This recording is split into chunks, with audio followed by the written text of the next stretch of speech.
Hey everybody, welcome to Only in Theaters. I am Mario DeAngelis. This is the movie review show that reviews movies released domestically in America on a Wednesday or a Friday. So big movies, you know, or indie films shown at indie houses, or films shown at film festivals, conventions, this kind of thing.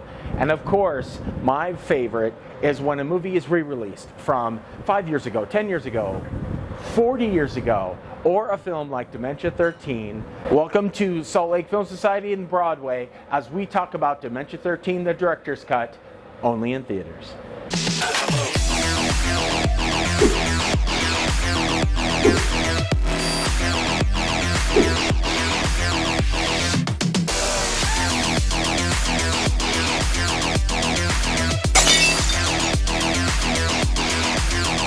Some things you don't understand.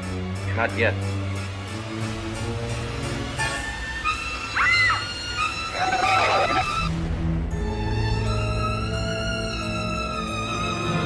Dementia 13, written and directed by Francis Ford Coppola, yes, the Francis Ford Coppola, from 1963, a black and white thriller about a woman who's thrust into a decision she has to make of how to make her husband disappear, who accidentally died of a heart attack on a boat.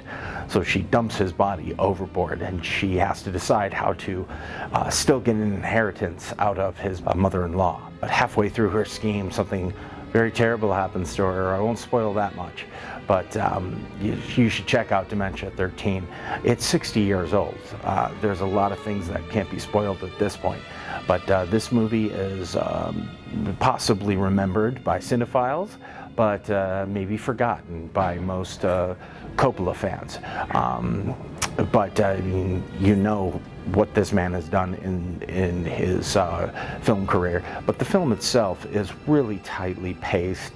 It's even tighter now because it's a director's cut. It's short-ish. It's about 73 minutes, and boy, a lot happens in this picture. There's something in this house.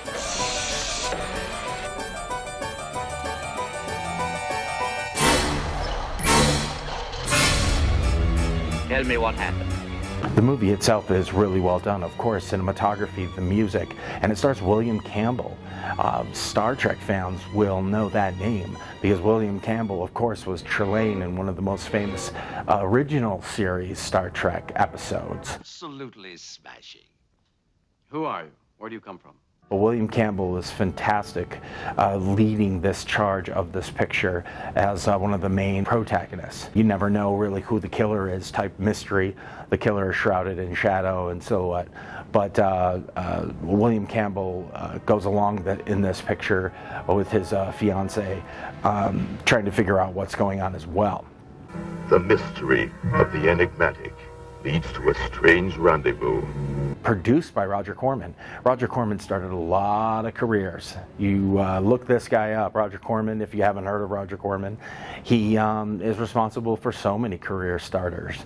But the man has just pumped out hundreds of movies as a producer.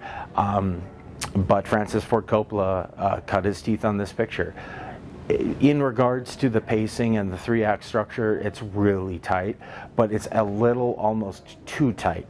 We get to know the characters and we get to know who we care about.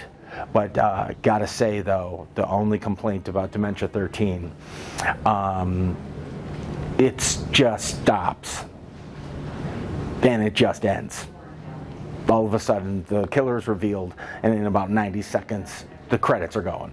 So, I mean, that's how tightly paced it is. There's not much room there to sit with the characters at the end. You find out who the killer and the stalker is. That's it. Done. All done. You can go now. Yeah, it's that quick. And that's pretty much my only complaint.